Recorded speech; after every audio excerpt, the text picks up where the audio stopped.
Welcome to the Mastermind Group, Your Ideal Life, in association with the Noble Goldman Group. The power of the Mastermind is the principle through which you may borrow and use the education, the experience, the influence, and perhaps the capital of other people in carrying out your own plans in life. It's the principle through which you can accomplish in 1 year more than you could accomplish without it in a lifetime if you depended entirely on your own efforts for success. We will ask each member of the group to take a number and we'll read through the code of conduct in due course. So, how are we? Have we had a good week? Any wins you'd like to talk about? I've got more driving jobs coming back in, which is a bit of a pain. So I was up past 3 this morning. You know you don't have to take them. He's a regular guy, and it's a hangover from someone else that I worked with that's given up driving. So I said, yeah, right, I'll do it. And now he's gone back to week on, week off. So every couple of weeks I take him to the airport, and then next week his wife will bring him back. So yeah, it's not so bad anyway. But it's a good way of meeting people as well. You know, you get out there, and then I turn the rideshare app on for an hour or so, then I head home. Met a couple of interesting people this morning, so that was quite good. Always in the market for something. Young fella, 29 years old. I say young, 29 years old, same age as my daughter. Might pop onto one of our mastermind calls. Yeah, he's an interesting kid. Just dropped it down at DHL down in Canning Vale.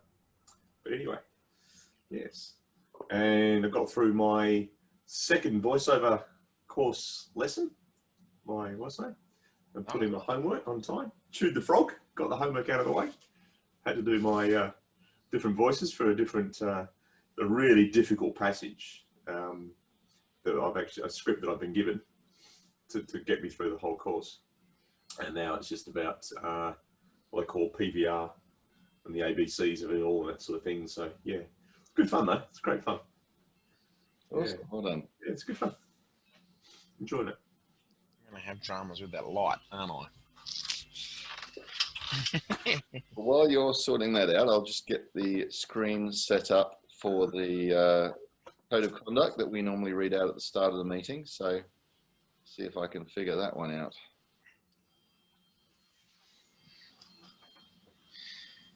You're very tall there, Stan. Yeah. I don't know what I'm going to do with that now. You've got a couple of books. I just normally stand mine on some books. Yeah, no. I'm just going to switch locations and try to put it on a chair, but it didn't really work. I usually do Zoom meetings at night here. Can you see the mastermind principles, Glen? Yes, mate. Yep. Okay.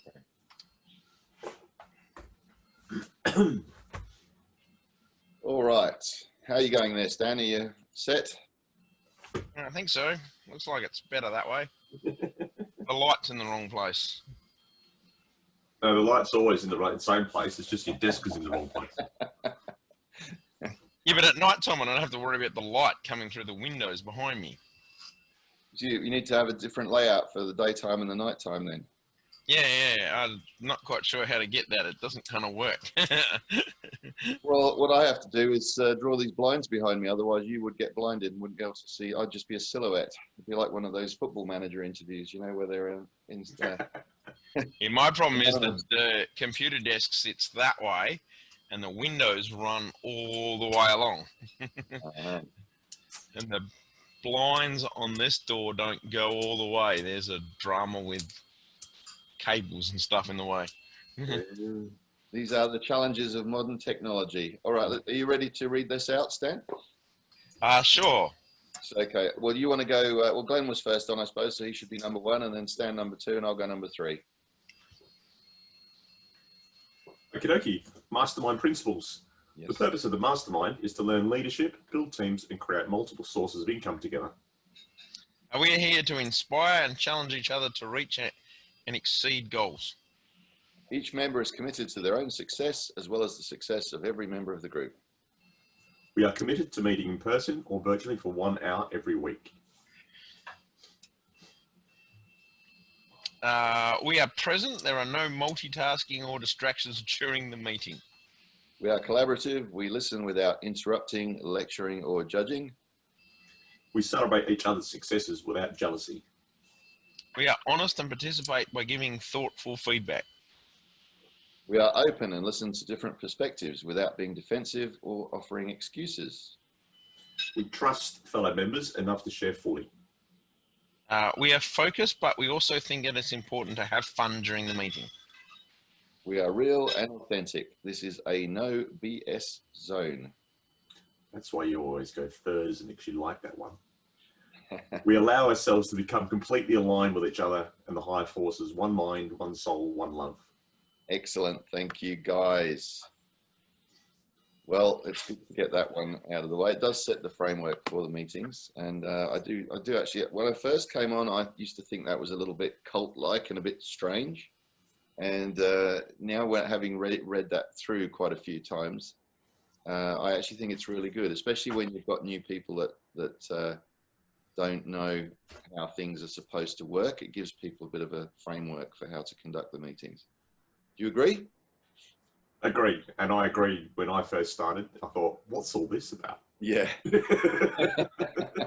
Yeah, see, I've been on Zoom meetings before where they've had, not so much where you read it out, but they've actually had a series of rules that they just read out at every meeting, you know, like, you know, no eating, no farting, no, you know, whatever the rules were. I couldn't remember. It was only This is being recorded, Stan. It does say have fun. I'm sure of it. I saw it. It says have fun. Yeah, we started doing our car club meetings on Zoom, and you got, you know, at 54 years old, I'm one of the youth policy of our car club, and trying to keep guys contained and stop chatting to each other while the president was trying to speak. There was a, you know, the mute all button was used a lot, and a lot of screen sharing going on to shut people up. But yeah. No, I think this works well. I think it sets the tone, and once you get used to it. I was going to say, it depends on whether you're, like if people have done lots of Zoom meetings, like, you know, people are quiet and are not talking or are muting themselves. Like, oh yeah, you've done Zoom before. Yeah, well, my feeling is that when it's a small, intimate group like this, you don't need to mute yourself because it's an open conversation. Mm. When you've got, like I had last night, a meeting where I think about 12 people on, then you do need to have everybody muted and people need to sort of raise their hand to speak, because otherwise it just gets chaotic with everyone trying to talk over the top of each other. And the only challenge with that is when you're bursting to say something and they pick somebody else and then the conversation moves on and you might miss that point. So, but it all seems to self-regulate fairly well if, as long as the who's hosting the meeting keeps an eye on who's raised their hand and remembers to go back to people. That's what I was going to say. There's the raise hand option or the thumbs up option in the corner of your screen and that sort of stuff. So yeah. And I think it's not only for Zoom meetings, but I think the whole idea around Noble Goldman is like, it's that all encompassing, let's all behave like human beings, adults, and, you know, whether it's on the Zoom meeting now or anything that goes on in between those Zoom meetings, the way that people interact with each other, it just it sets that tone. Yeah, straight out of the gate. So, which is great, which is what I love about it. So yeah, and I like the fact that, while I thought it was weird to start with, the fact that people take it in turns to read out the code of conduct, each sentence of it, it does get everybody involved. And as you attend more of the meetings, you read a different sentence each time. So slowly you get through the whole spectrum anyway. But it also gives people a reason to have a voice. So if they're coming onto the call for the first time and they're a bit nervous and they don't know how this works and should they speak up, at least you've actually got them speaking just by reading something out, which breaks the, you know, that sort of fear factor for a few people. Because there are some people who are really quite timid about coming onto a call like this, and maybe, you know, if their self-esteem's a bit low, not feeling that they can speak up.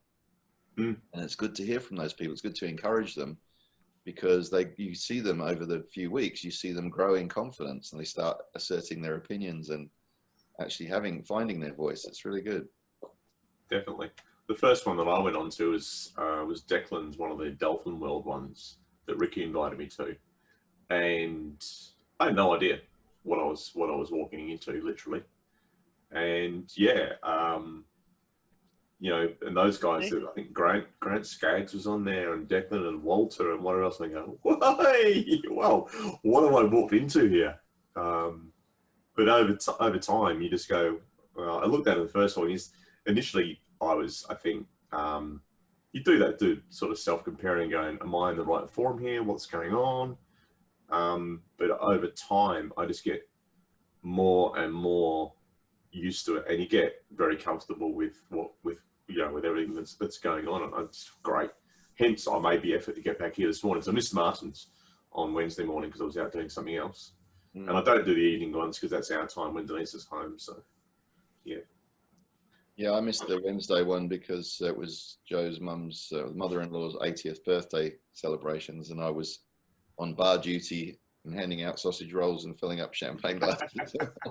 It's a fair excuse. It's a fair excuse, yeah. I suppose. Yeah. You can't be in two places at once. But oh no, that's the thing. I did catch a bit of that one last night, and I think it was Martin's about 5:31 yesterday. Yeah, I was on that call. Yeah, I saw you down the bottom right. I caught a bit of that live through Facebook before Denise came home and had to jump off, but looked like a great conversation going on there. Yeah, there was some. There's always gems come out of every conversation. I always find this. You know, I'm always writing notes of something that somebody said that sort of captures the attention. So the other thing I was just going to pick up on your point there. Lisa Bowen made the comment that that people. What was it she said? I've lost it now. What did you say just before that? You were talking about when everyone's on the call and they're all trying to speak. I don't know, probably, everyone brings something to the call. I know Rosa as well, I've noticed a lot over the time, has changed considerably. Yes, you were saying that when you first go on, you're comparing yourself with everyone. So Lisa was talking about that, and she said that you can't help it. It's part of your your amygdala brain, the survival component of your brain that is going on there going, how do I measure up here? Am I in the right company? And you subconsciously, even though you might not want to be doing this, you're actually kind of comparing yourself with everybody else on the call and going, well, am I better than them in some area? Are they smarter than me? So she said, you're putting some people on pedestals and you're feeling superior to other people. And that's just the human condition that we do. It's part of our ego that we're doing that, even though we're trying to be, on a conscious level, we're trying to be respectful to everybody and treat everybody the same. We actually don't, because we've got this thing going on where we're constantly trying to find out where we fit in the hierarchy of things. So I thought that was a really interesting comment that she made. Yeah, I didn't see that part of the call last night. I said I had to jump off, but I've noticed within me over the time that it's only been probably 6 months or something since the beginning of COVID, that I started out like that, and now it's just like, okay, I can learn from this guy, like Grant Skaggs and Declan and Walter Aguilar is just like, wee, and Lisa and Andrew and those sort of guys, and yourself, obviously. Well, I'm used to you because I've known you better than them, I suppose, for such a long time. Yeah. So you sort of learn that I can learn something from these people, and you reflect on it and go, well, that's part of me as well, and that's helpful for me. And then you see those that maybe sometimes you might go, well, actually, I'm a little bit better than them. But now I'm going, well, actually, this person is probably where I was and could do with a bit of guidance and a bit of help. And unconsciously, subconsciously, well, I suppose we start coaching them, or they're taking that from us. Yeah. And that's, to me, is a great thing about it. It's a great leveling playing field. Well, I won't name the name, but there was one lady who was on one of the calls, who was very quiet throughout the whole meeting. And the facilitator finally kind of asked her if she had something to add because she hadn't really spoken, and she admitted to the fact that she was completely kind of overwhelmed and terrified and was really trying to find her confidence to speak up, but then she did admit that. So it was, she spoke about the elephant in the room, so to speak. Everybody then was really encouraging to her, and it was good that she felt confident enough to reveal the fact that she was lacking self-confidence, you know.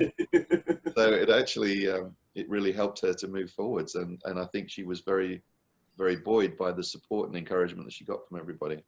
Yeah, definitely. Yeah. So Well, let's go on to this morning's topic. I thought would be an interesting one is to talk about the power of story.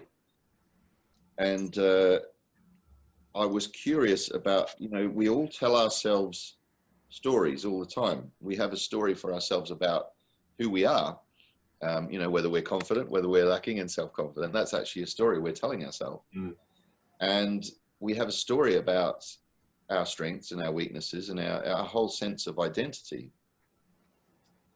And so when we're trying to explain things to people, when we're trying to, particularly in business, in marketing and so on, we come up with a story that we think is going to appeal to people, or it's going to convince them to buy our product or service.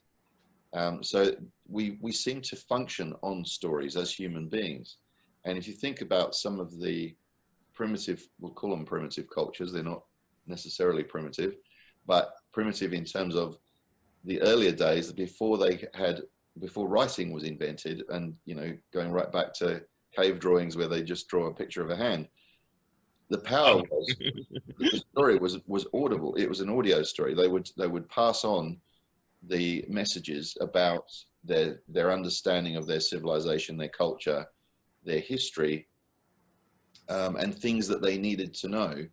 So, you know, for instance, in Australia, a lot of the Aboriginal stories would be about how to survive on the land. So they would make up a story where you had to remember this story, and it would be, you know, you went down this road and there's a big tree on the left-hand side, and then there's a rock over on the right-hand side, and then you come to where the water is, you know, that kind of thing.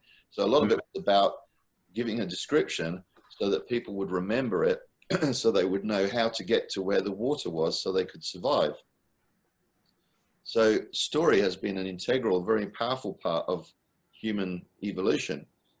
And consequently, when we're in schools, how do we teach our children? We teach them through things like nursery rhymes and you know, fables and you know, Jack and the Beanstalk and all that sort of thing.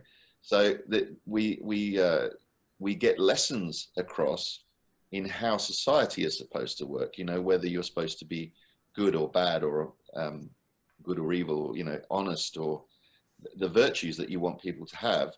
They're contained in the stories, and we're getting those messages across to children to start with, how to be in this world.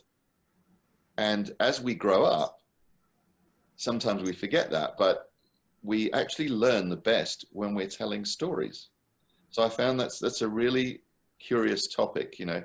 So I just wondered what your thoughts are on story, and how, if you can remember where you got a really powerful lesson from somebody telling you a story.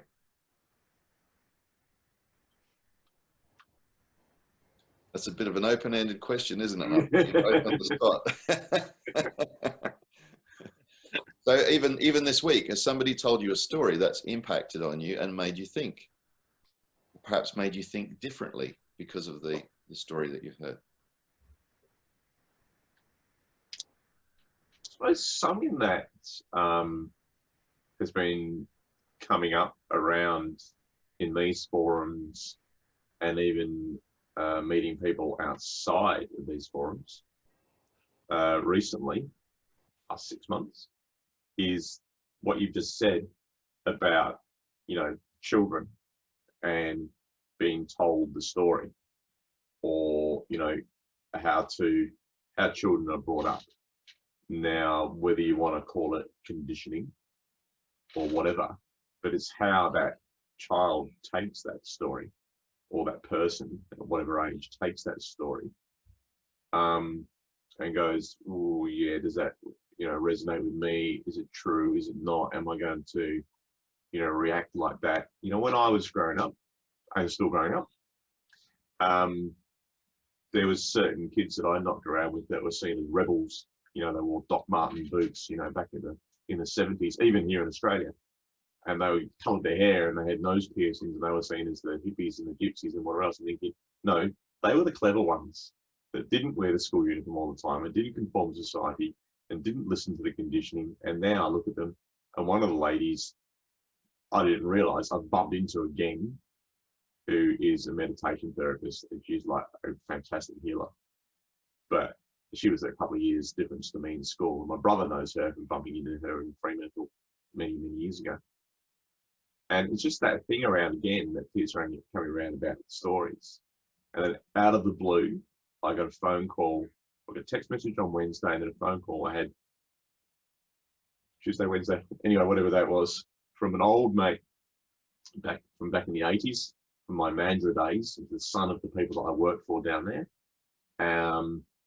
And he's married a Colombian girl who has just written a book aimed at 7 to 12-year-old entrepreneurs, because she wants to get, her background is she worked for a bank in Bogota, Colombia, and she was head of their sort of entrepreneurial business development.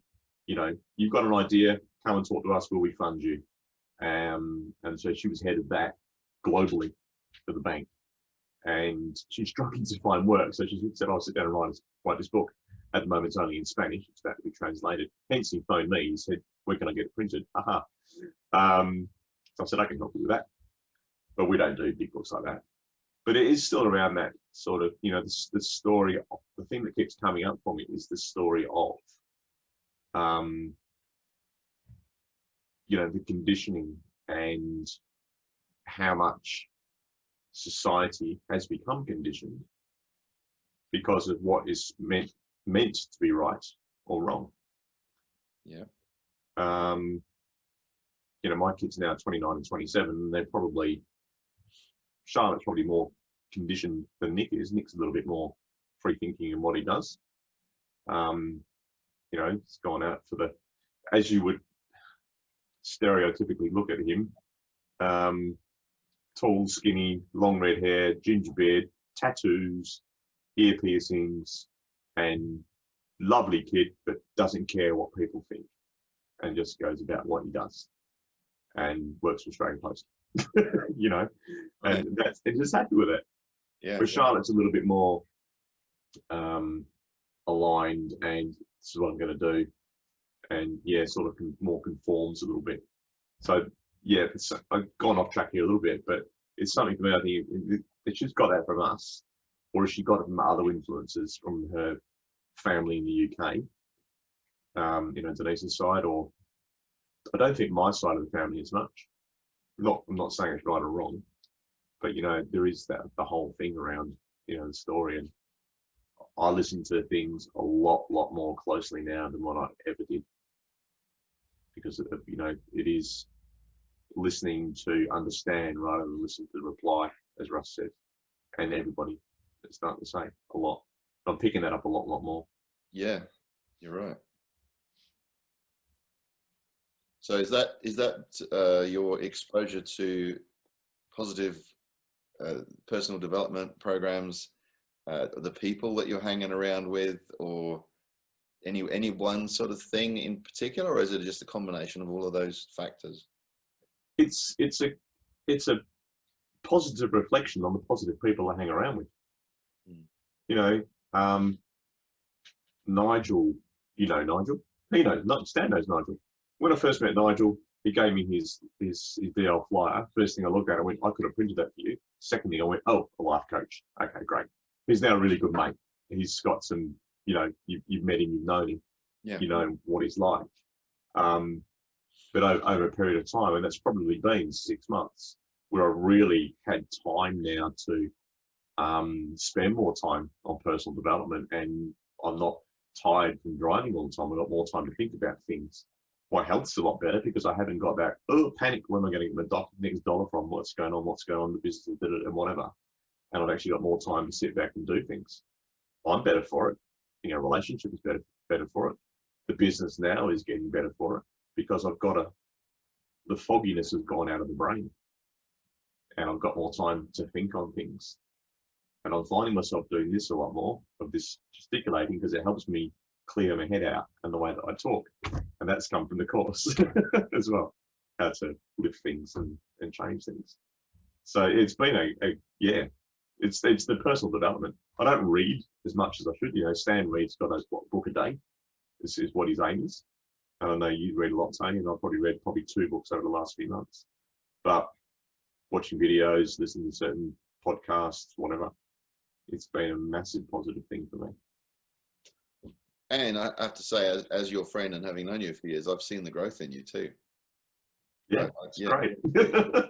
Your confidence, you always have something, not that you didn't have before, but you always have something intelligent to say, and you say it eloquently too. You become very confident in expressing yourself, which is a great trait to have.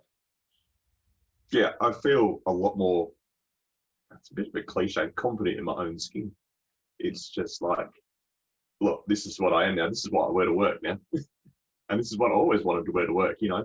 Years of wearing the shirt and the tie and whatever else. It's just like, I wore a business shirt yesterday, but that was a business meeting, so yeah. So would it be fair to say you have a different story about who you are? Yeah. And someone said to me the other day, don't know where it came from now, who it was. You know, who am I? Who really is Glen? You know, always want to have a laugh. Sometimes being a little bit detrimental to my own financial well-being when it comes to work and things. But hey, I'm here still. I've done pretty well. And I reflect back on that more now and go, actually, I can do a damn sight more than what I'm doing at the moment, but I'm happy doing what I'm doing. And things are growing and getting better more than I do.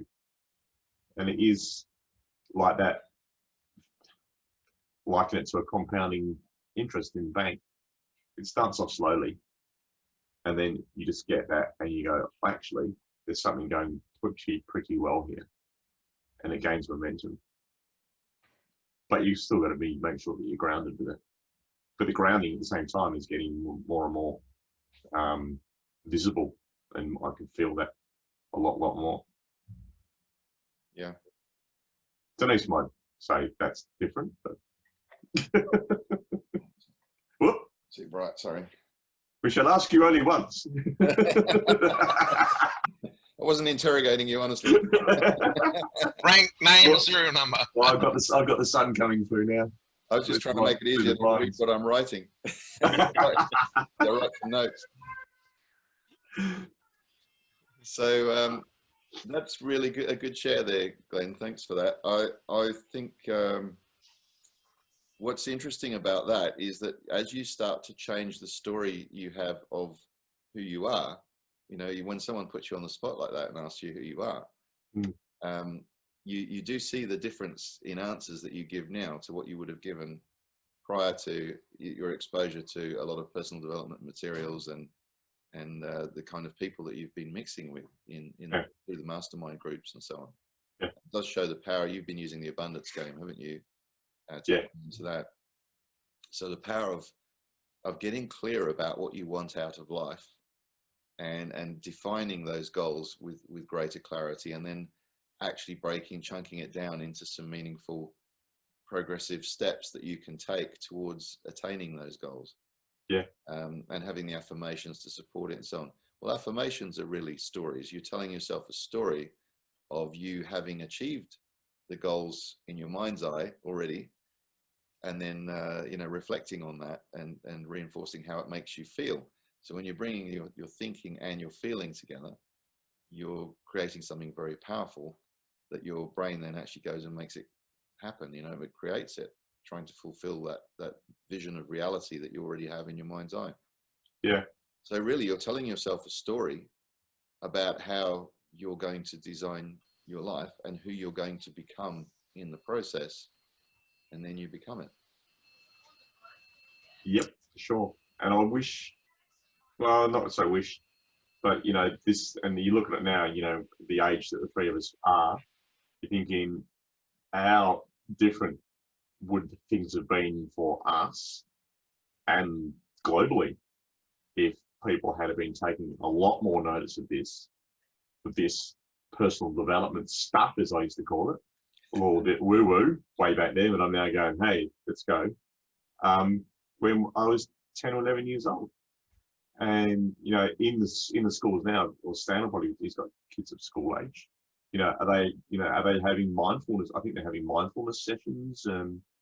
Some schools are, I know for sure. You know, to actually let the kids think about what they are, where they are, what they're doing, where they want to go. Not what do you want to be when you grow up, but, you know, what do you want to do now? And that's what it was. What do you want to be when you grow up? Don't know. I haven't grown up, as Johnny Depp says. I can't act my age. I've not been this age before.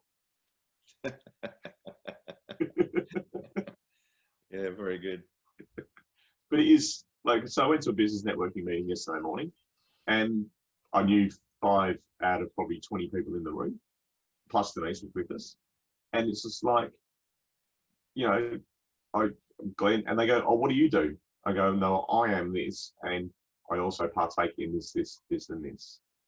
And, you know, and I got on to talking about these masterminds and things. They go, oh, what's all that about? So you're talking to lawyers, plumbers, you know, technicians, some digital media guys, and they're all just like, business, you know, there's got to be another side to you. And I'm sort of digging away, trying to find out what else they're about. So the guy he was a digital media master, apparently, and I'm going to catch up with him. But his pitch was, he started off with a cricket ball. First grade cricket ball. It's cricket season, and here I am to pitch to you. What a great way to break the ice.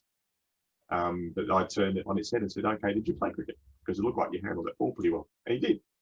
So we had to chat about that instead of his business, you know. So I've digressed. It's interesting that you raised that, Glenn, because it's more about getting to know the people. This is what I like about the mastermind thing. It's you get to know the people first. You develop a network of friends and people that you explore more about who they are holistically, not just who they're presenting, not just the story, the business story they're trying to tell you, but you get to know more of the person. And so you build trust, you build confidence in and understanding of their values and so on. So with what we're doing with the masterminding, you're building that network of people that you know, like, and trust first, and then you can put pretty much any product or service through the system, and it will appeal to some or be useful to some and not to others, and those who want it will pick it off the menu. And it seems to me a much more sensible way of doing business, that it's about building the relationships first. Definitely. And for years, for decades, or possibly even centuries, we've had it the other way around. It's like, I've got these products and services, I'm going to throw them out there. Who wants to buy them? You know, it's the products and services first, and then finding the customer or the people to collaborate with second. Whereas this is the other way around. It's develop a network of people, build trust, demonstrate who you are, your character, and why people would want to do business with you. Then you can come up with almost anything, and people go, well, if that person's behind it, it must be good.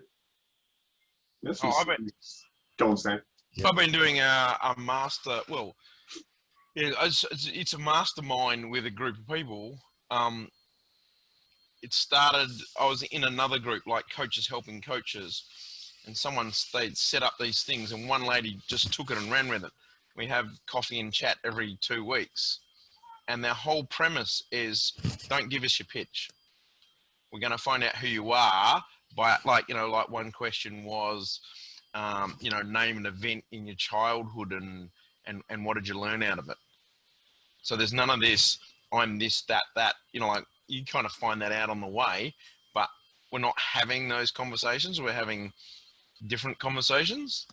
And I remember one time I was at a business meeting and a guy was doing Toastmasters. And he said one of the activities they had for the Toastmasters was to get up and tell, this be good for you. You kind of brought it up, which reminded me, Glenn. Said, tell us who you are without telling us who you are. So don't tell us your story. Don't say, I'm a plumber, I'm a father, tell us who you are. And it was like, oh, that's a bit powerful, because once you take away all those stories that are on top, you're like, And he goes, it's actually really challenging because even if you strip away, hey, I'm not going to tell you that I'm a life coach, then you're saying something else. You're saying, I'm a martial arts guy. I'm a scout leader. Hang on a second. No, sorry, you can't tell that. And he said they had a little buzzer that would just kind of hit and say, no, you're telling us like who you are, and it was like, ooh, cut away all the levels of the story, get down to the next story. Yeah, Wayne Dyer did that years ago. Yeah. I remember him talking about doing that on a tape from way back. And I listened to it on the tape and thought, that would be really challenging. If you're not allowed to use labels, because we put labels on ourselves. But the thing is, we come up with a label, and that label is a word, right? But the word could mean different things. It's all open to interpretation. If I was to say the word love to you, if I had 20 people on this call and I said the word love, I would get 20 different definitions of what love means to those people. And yet we use a word that we think everyone else understands what we mean by that word. And you go back to the beginning of where we started today, you look at the primitive, so-called primitive civilizations would be drawing pictures or telling stories rather than just putting a label on something. So in many ways, we think that we've evolved as a civilization. We've also kind of pigeonholed ourselves into corners where we put these labels on, and then people then make assumptions about you based on that label. If we're back to using pictures, we're just sending everybody emojis now. Yeah. Well, for instance, if you're at a party and you're introduced to someone, and I know this is because I've had family friends who've been in the forces and services and things. For instance, police officers very often don't like to tell people I'm a police officer, because they know that immediately puts a label on them, and people change their behavior accordingly. They'll actually behave differently towards them. Some people be like, I better not say too much. He's a copper. He might, he might take things the wrong way, or he might use it. Am I going to be arrested and have it used against me if I tell a story about nicking a pen from work or something, So they actually won't even, they'll call themselves civil servants or something rather than use the words, put the label on police officer. So we do make those assumptions about people, don't we? When we hear those labels, we have a whole preconceived notion about what that occupation means or how that person should behave. Another interesting one is, car salesman or lawyer. or money brokers.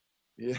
The term that was thrown around in London, I mentioned to someone down here, don't think you met him for any of those days. And he said, what did you do in London?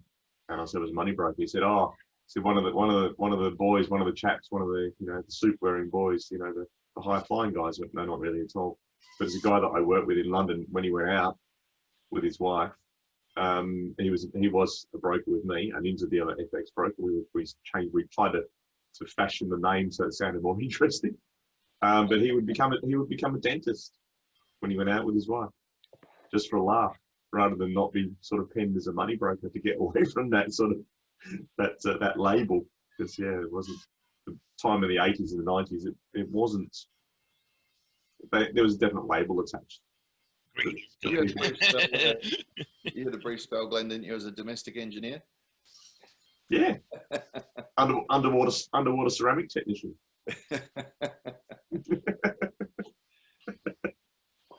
Some very good ones out there.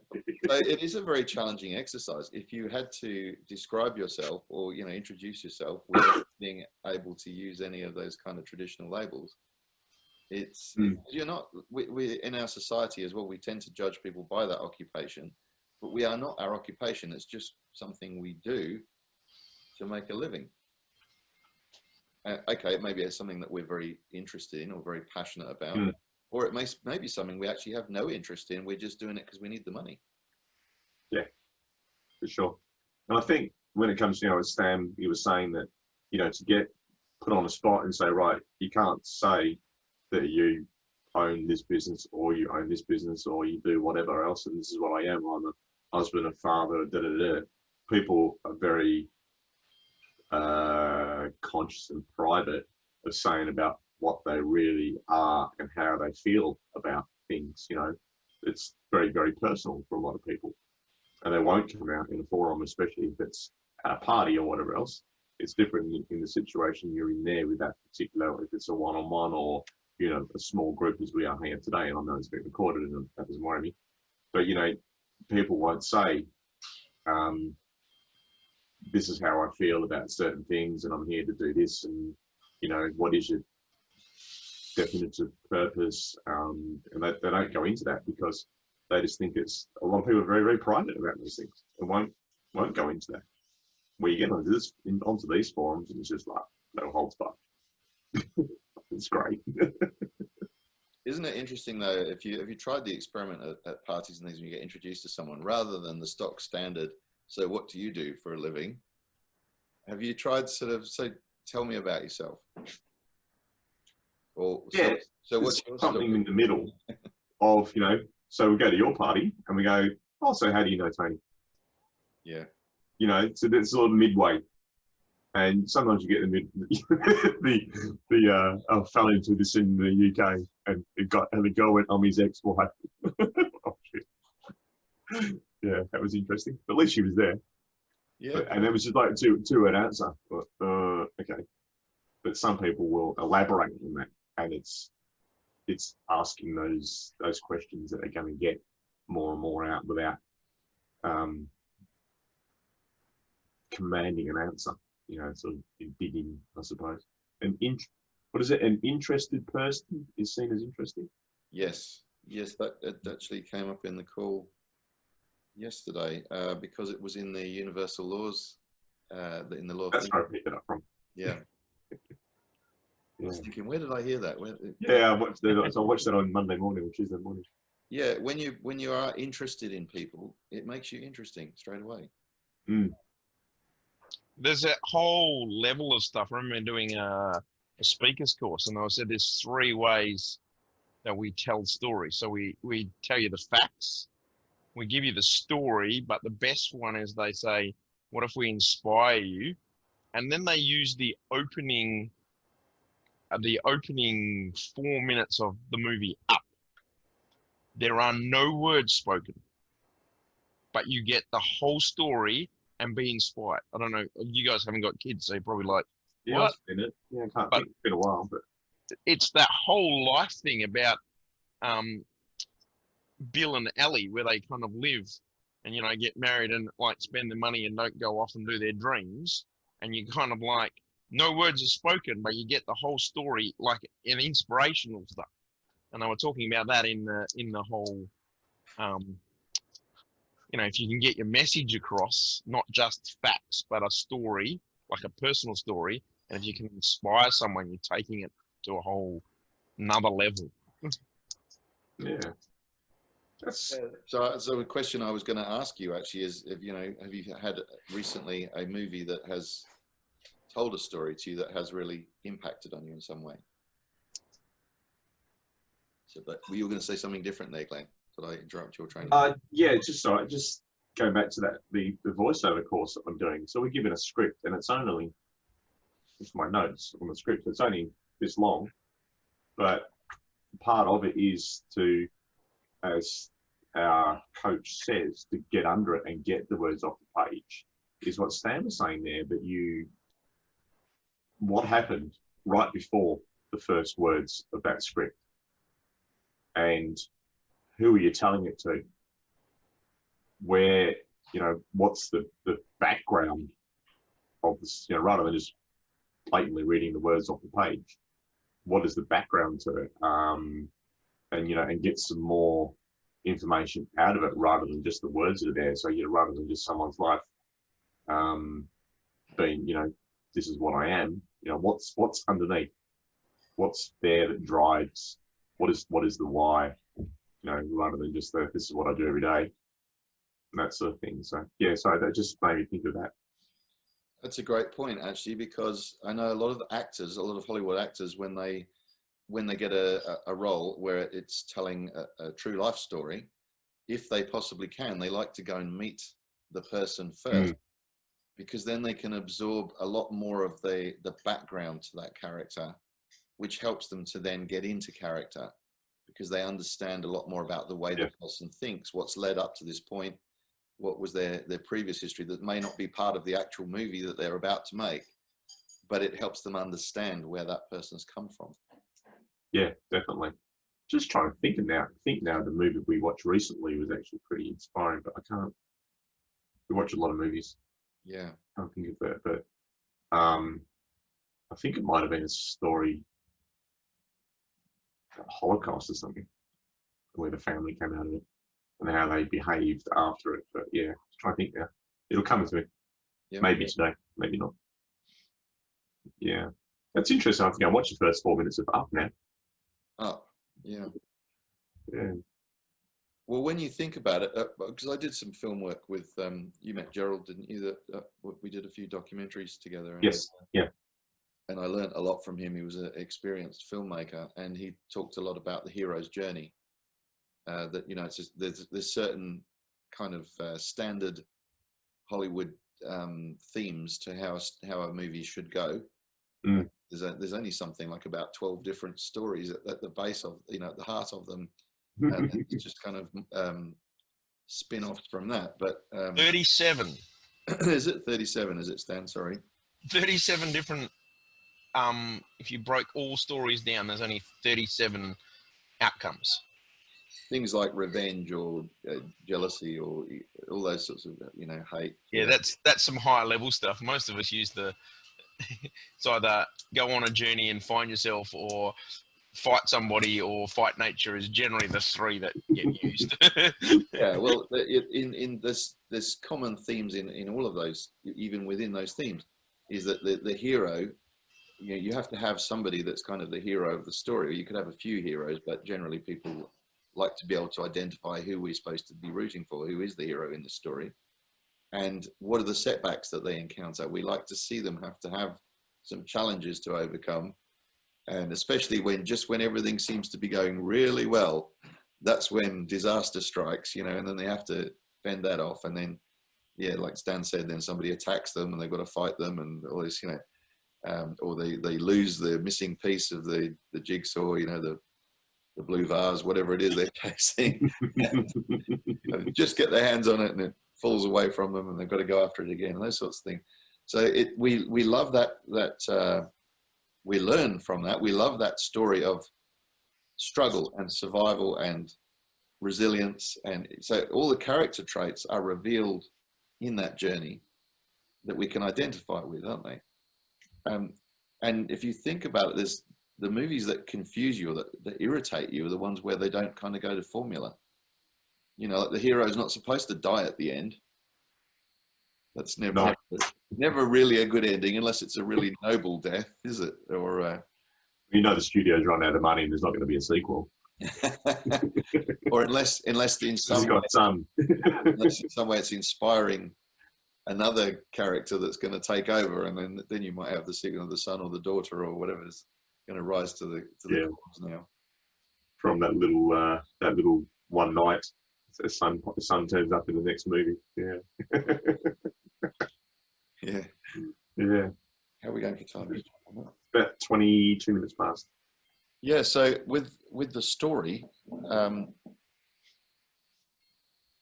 you can shape your own story. You can create your own story of how you want your life to go, and that's a very powerful thing. Can you think of any other movies recently that have really inspired you, that have maybe made you think differently, or made you think about some aspects of your life that you might want to change? While you're thinking, I'll give you one example. Okay, so I'll take the pressure off you guys. Thank you. A great movie I watched actually a while ago now, it was probably a good couple of years ago maybe, was Captain Fantastic. Did you ever see that movie? So I'll try not to give too many spoilers away, but it's about a guy who's taken his family away from mainstream society. So they've gone out into the jungle, and he's raising his family in the jungle away from society, because he's basically very disappointed with society and the way it's gone, and the lack of values and so on. So he homeschools the children. Well, he and his wife do. It turns out that they're extremely intelligent people, and they raise this tribe of, I can't remember, is it 6 kids? Maybe I've lost count. Kids there were. And they have a mobile home that's absolutely chock-a-block full of books as well. And so by the time these kids are growing up, there's the one boy who's kind of a young man who's probably 17 or thereabouts, so a teenager, but sort of high end of the teens. And then the children are sort of staggered down progressively down till there's a little one who's probably about 8 or something. But they all speak different languages. They all know politics. They all know history, science. They've been taught to reason their arguments. He'll ask them for a critical evaluation of the book that they've just read while they're sitting around the campfire. It's a very, very profound sort of setup that he's created. And then disaster strikes where the wife has died. And so he's got to confront going back to civilization. Well, if nothing else, to go back for a funeral. And of course, then the grandparents get involved. And so he has some clashes with society. I won't say much more than that because I don't want to spoil the film for you. But it's interesting then, the challenges are about his alternative beliefs versus mainstream beliefs about how society runs and why it should be run that way. And a very interesting scene where his children are in the same room as another family member's children, and the different attitudes, because those kids, they play video games and they hang out with all the latest fashions and music and all that. Whereas these kids are taught to reason and make profound arguments based on evidence and facts and science and all this sort of thing. So, they're in terms of their general knowledge and their knowledge of history, science, politics, everything, these kids are just way above, and yet they've been living in the jungle.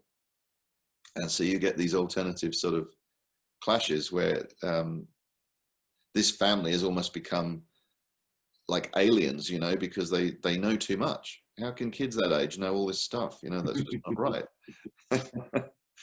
So yeah, it was a very interesting one. And then, I won't say what happens in the end, but there has to be a kind of a meeting between the two of this alternative society and our modern conventional society.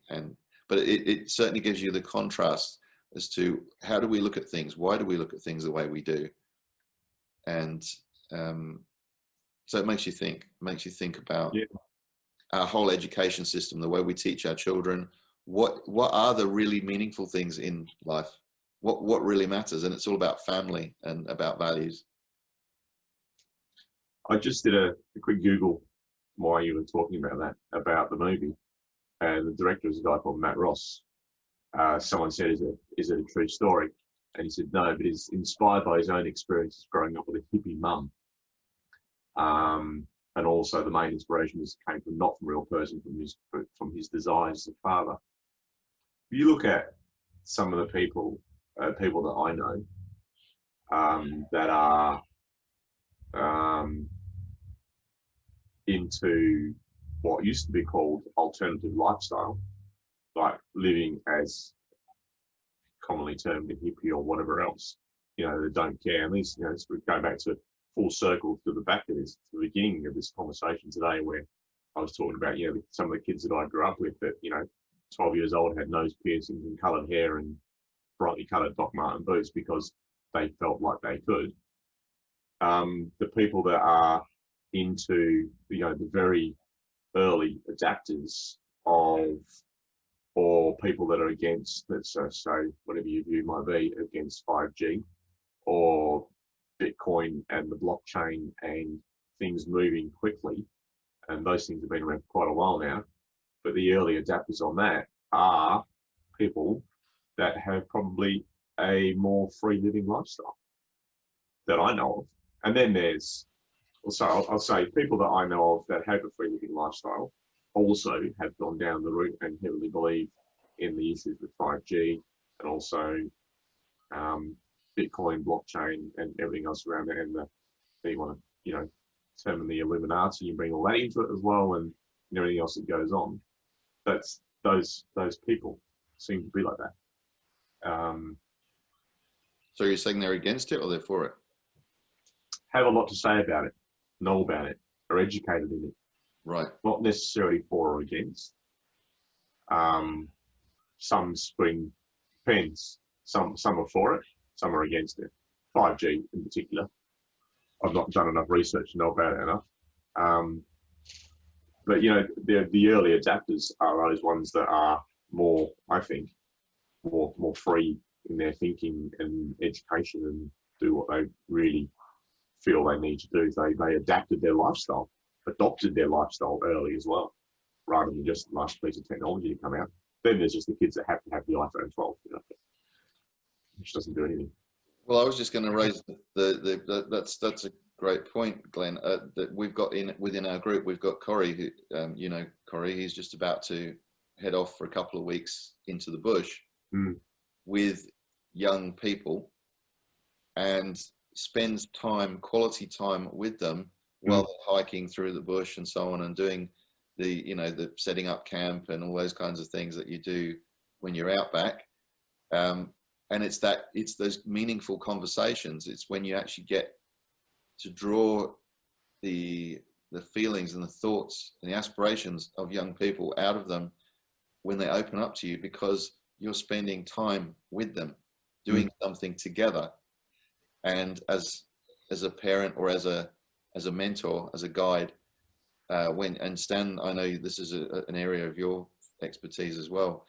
Stan's told me a lot of stories where you know how he's been able to really positively influence young people by being focused on them and being present and listening and trying to understand them and hearing what they have to say, hearing their concerns, hearing their aspirations, and maybe giving that sort of older, wiser reflection or viewpoint on ways to consider things or ways to look at things differently. So that's something that maybe we've disconnected with to a certain degree in our society, where parents are going off thinking they're doing the right thing and doing the best they can, but putting the kids into childcare or something, going off doing the full-time job because they need the money and they need to pay for the bills and pay for the house, put food on the table and pay for the education and everything else. And yet they then miss actually getting to know who their children are. And I'd count myself in that. I've made these mistakes. I've not spent as much time as I would have liked to have done with my children. And when you do spend the time with them, when you do just be present with them, that's when the real value happens, the real conversations. Totally agree. Guilty of that. So, for sure. It's interesting, people have lost track of things. I went to a meeting some time ago, and just the incident was there was an Australian cricketer, the young fellow that was involved in the ball tampering issue, that was immediately ripped out of the squad. It was in South Africa or in England, I'm not sure, South Africa, and brought back home. Now, shortly after that, I went to a do where the chair lady, Christine Matthews, of the WACA, was there. And this young guy was a WACA player. And someone said to her, how did you deal? I can't think of his name now. How did you deal with that? With him being thrown out of the squad? She said, he wasn't thrown out of the squad. We dragged him home to look after him because we knew what was going to go through his head, because we'd seen it in other guys that had just been dragged out of the squad. You're gone, you don't play cricket for Australia anymore, and you are outcast. She said, we didn't want that to happen to him, and we tried to deal with the other guys that had happened to as well. But we said, okay, we've got to get him out of that, and get him out of that environment, get him out of the public, get him on a plane out while the dust is still up before it settles, and get him back and look after him. And he's now back playing cricket, and his head's in the right spot, and he's going to be, he probably will one day again. I think he's back playing for Australia. I think it's Cameron somewhere.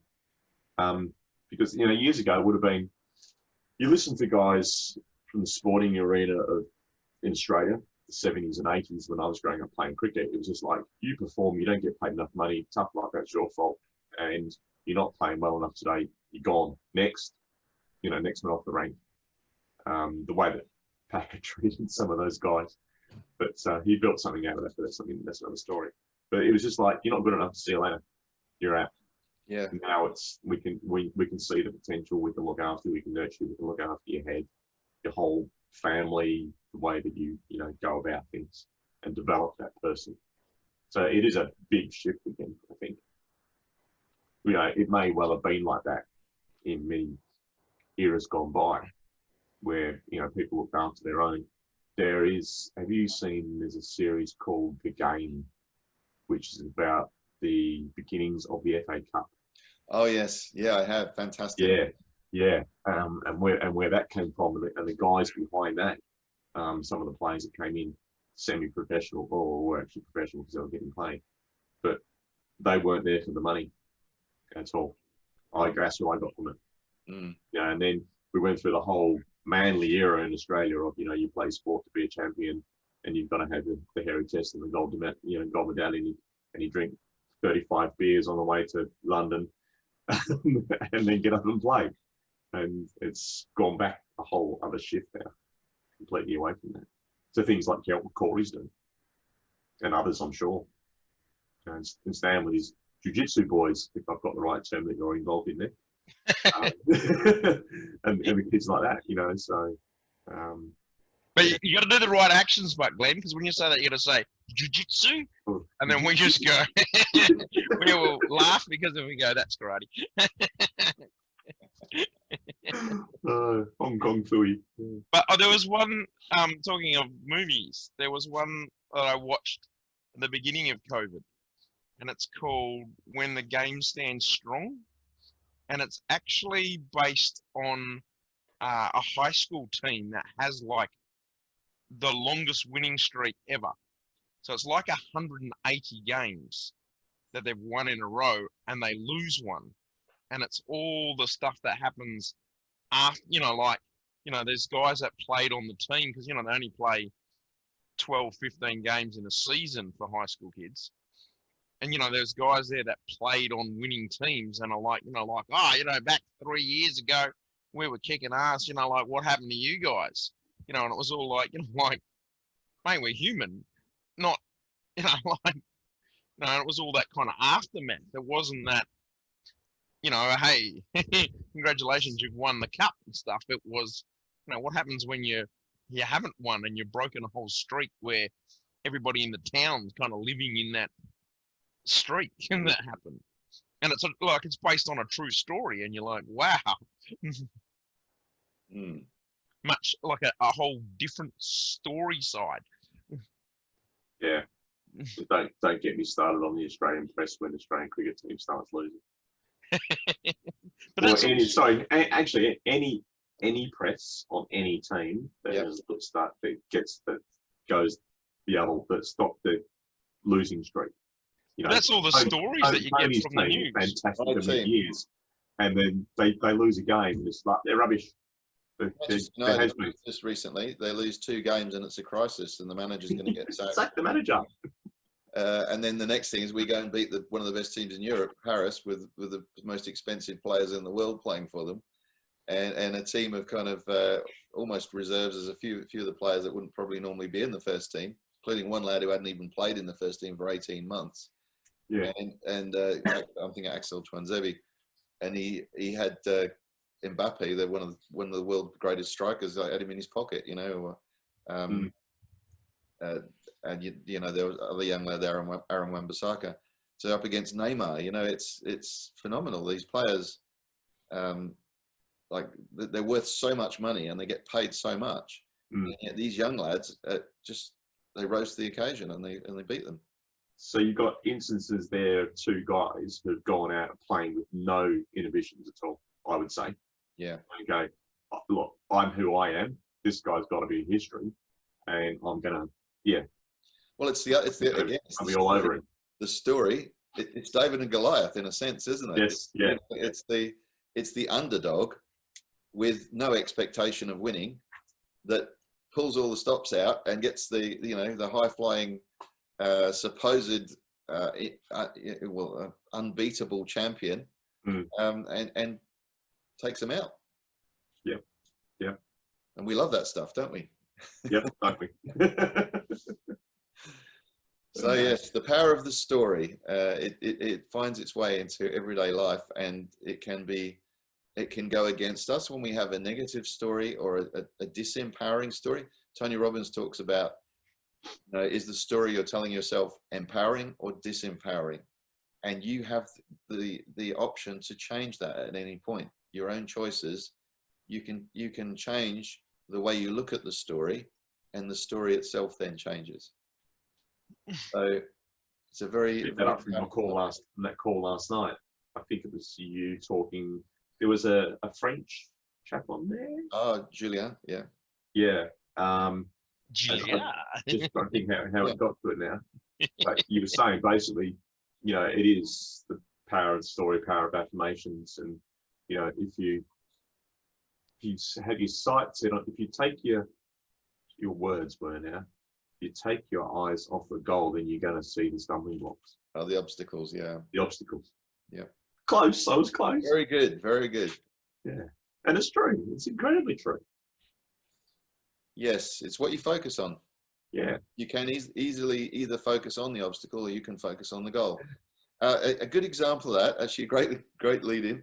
Yeah, I used to hear these. You probably heard a few of these tapes of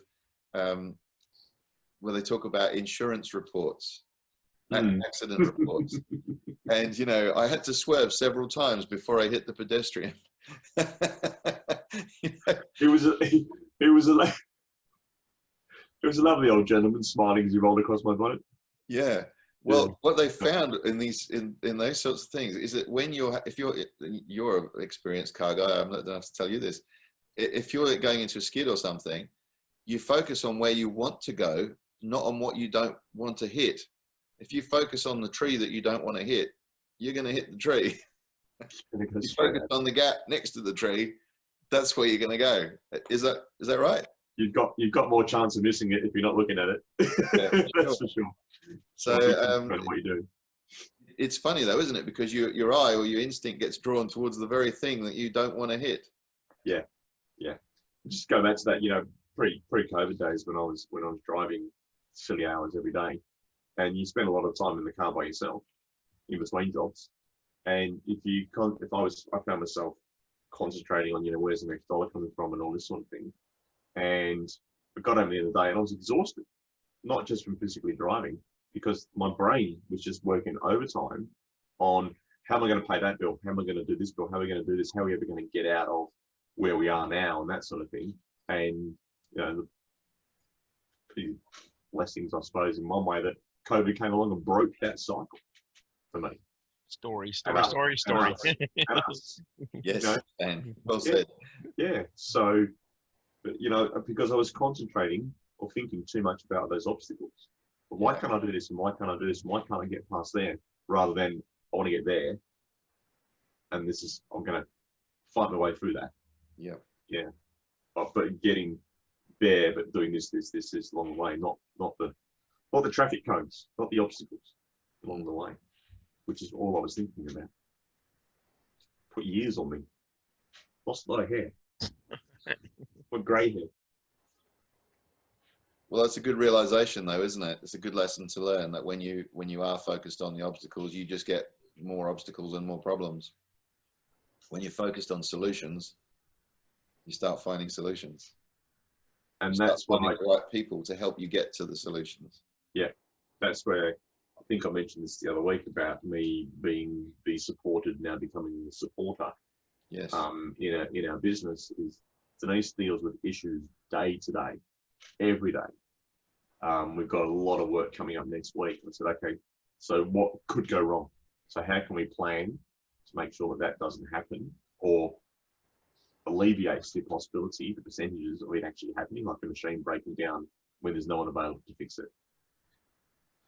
What can we do? Okay, we can do something on Wednesday or Tuesday because the job's going to be done Thursday for Friday. So we can't afford, it's a very short time scale. So okay, we'll do that. So okay, can we do it? Yeah. No, we can't do it yet. So you need to put it in the diary, make sure we do it on Tuesday to make sure it's going to happen.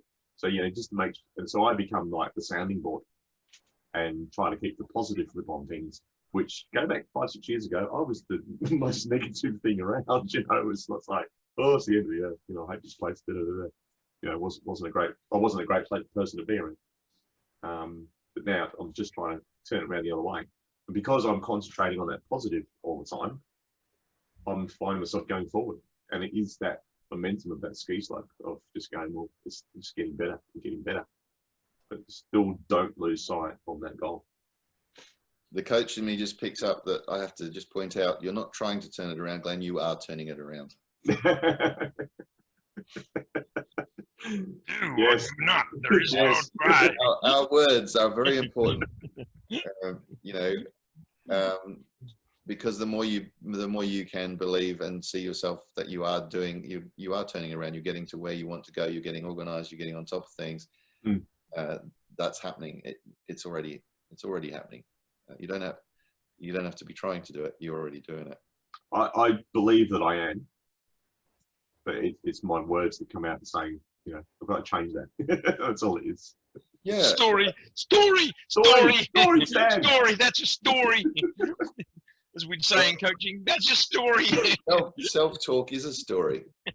The self-talk that we have is the story that puts the limits on us sometimes. The story that tells us that we can't do things or that we're not good enough or all those sorts of negative things.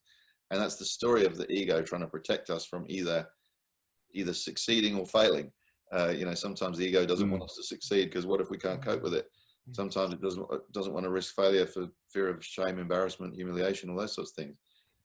So the ego is doing its job, but we need to be able to take control of our own minds and take control of our own destinies and therefore create our own story. There you go. Great point to end on. We've come. Great point to end on. Yeah. So thank you very much for your time today, guys. It's been a very interesting conversation, and I hope you all got something out of it. If you wouldn't mind, I will put a recording up. I've got to record the intro part to do that, but I'll get that up within the next day or two. Yep. Cool. But on our Your Ideal Life page, if you could maybe just put your, I'll put a thing in there saying, can I get your three takeaways? And if you could put those in there, that would be great when you get a chance. Okay, watch movie, watch. What's that movie, that movie? Well, we got some good movie recommendations out of it from today. Oh, and while we're on that, Paulo Coelho's book, his books are great, but the one that influenced me particularly was The Alchemist.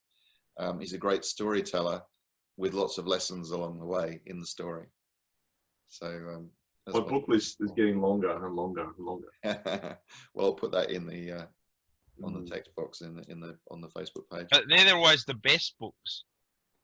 Like, I mean, I've read The Alchemist, and that the kind of message is in the story, but you kind of get involved in the story. It's not just like, I just finished reading Think and Grow Rich, where you just kind of go, sometimes it's a bit dry because it's not a story. Like, it's not, you're like, oh, here's the facts going on, not the story. Where The Alchemist is a story with a message. Yes, but it's up to you to then find the message. You've got to you've got to think about it and draw those conclusions out of the book for yourself. And that's where, this is why there's a lot of book clubs out there where people discuss books and what was the lesson that the author wanted you to get from this and so on. So anyway, food for thought, and always good to have any book recommendations or movie recommendations that are going to make you think. For me, Avatar was one of those top movies that really made people think about how we're treating the planet. And so you can certainly use the power of stories to get a message across and to educate people or to inspire people, the positive things, or of course to make people live in fear. That's one of the manipulations that goes on these days a lot. Yes, currently watching Brave New World. I am too. Just like, oh, okay. Where are you up to? About episode 8 or 9, I think. Oh, okay. You're slightly ahead of me. Yeah. Interesting stuff. I might have very interesting kind of take on stuff. It is, isn't it? Just so you know, guys, there will be the next call in the Your Ideal Life series will be on Tuesday evening, 5:30 Perth time. So if you happen to be available for that, tune in. We will definitely have a few other people coming along to that I know of. So there'll be some newbies there, and that'll be interesting. And feel free to invite people along, and let's get this ball rolling. Will do. Excellent. Thanks, Tony. Thanks, Dan. Cheers, guys. Have a great day. Have a great day. Great weekend. Yeah.